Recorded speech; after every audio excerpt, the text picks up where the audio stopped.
Electoral బాండ్ల భాగోతం ఓ పరిశీలన. Congress senior నాయకుడు జైరాం రమేష్ పోస్ట్ కి ఇది అనువాదం. 1300 కంపెనీలకు పైగా కంపెనీల ద్వారా 2019 నుంచి 6000 కోట్ల వరకు ఎలక్టోరల్ బాండ్స్ రూపంలో బీజేపీకి వచ్చాయి. ఇంత పెద్ద మొత్తంలో ఫండ్స్ సేకరణలో బీజేపీ అవలంబించిన అక్రమ మార్గాలు. Quid pro quo. ఎలక్టోరల్ బాండ్లను విరాళంగా ఇచ్చి ఆ వెంటనే ప్రభుత్వం నుంచి భారీ ప్రయోజనాలు పొందిన కంపెనీలు చాలా ఉన్నాయి. మెగా ఇంజనీరింగ్ అండ్ ఇన్ఫ్రా 800 కోట్లకు పైగా ఇచ్చింది. 2023 ఏప్రిల్లో 140 కోట్లు విరాళం ఇచ్చారు. నెల రోజులు గడిచేసరికి అదే సంస్థ Thane Borivali twin tunnel project దక్కించుకుంది. 2022 అక్టోబర్ 7న జిందాల్ స్టీల్ అండ్ పవర్ 25 కోట్లు ఇచ్చింది. ఆ తర్వాత 3 రోజులకే వాళ్లకు గారేపాల్మా 4/6 బొగ్గుగని కట్టబెట్టారు. ముడుపులు. కేంద్ర ప్రభుత్వం నుంచి లబ్ధి పొందిన కంపెనీలు ఆ వెంటనే ఎలక్టోరల్ బాండ్ల ద్వారా బీజేపీకి ఫండ్స్ చెల్లించినట్టు గణాంకాలు చెబుతున్నాయి. 2021 మార్చి 3న వేదాంత కంపెనీకి రాధికాపూర్ వెస్ట్ ప్రైవేటు బొగ్గుగని కేటాయించారు.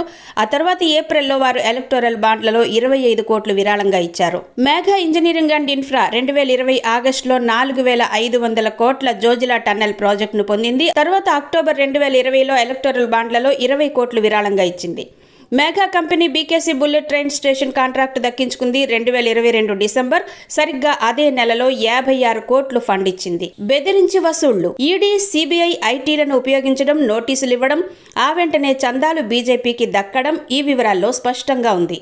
అత్యధికంగా చందాలు ఇచ్చిన 30 సంస్థల్లో 14 సంస్థలకు ఆయా దర్యాప్తు సంస్థల నుంచి నోటీసులు అందాయి. దర్యాప్తు సంస్థలు రైడ్స్ చేసిన కొద్ది రోజుల్లోనే బీజేపీకి విరాళాలిచ్చిన వారిలో హెటిరో డ్రగ్స్, యశోద హాస్పిటల్స్ వంటి ఉన్నాయి. షిరిడి సాయి ఎలక్ట్రికల్స్ మీద 2023 డిసెంబర్లో ఐటీ దాడి చేసింది. జనవరి 2024లో ఆ కంపెనీ ఎలక్టోరల్ బాండ్స్ ద్వారా 40 కోట్ల ఫండ్ ఇచ్చింది.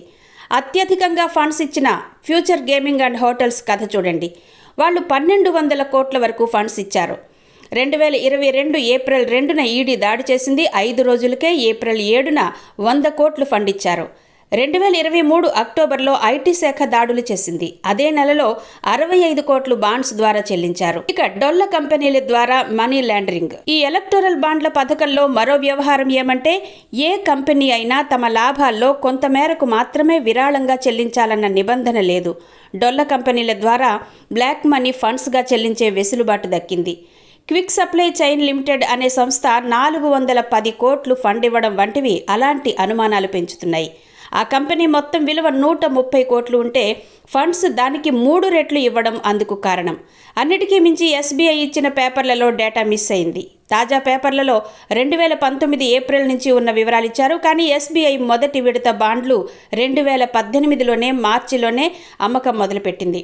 అలా మొత్తం 2500 కోట్లకు సంబంధించిన డేటా గల్లంతయింది. 2018 మార్చి నుంచి 2019 ఏప్రిల్ వరకు ఈ మిస్సింగ్ బాండ్ల డేటా ఎక్కడ ఉంది? తొలి విడత బాండ్లలో 95% నిధులను బీజేపీ దక్కించుకుంది. బీజేపీని కాపాడేందుకు ప్రయత్నం జరుగుతోందా?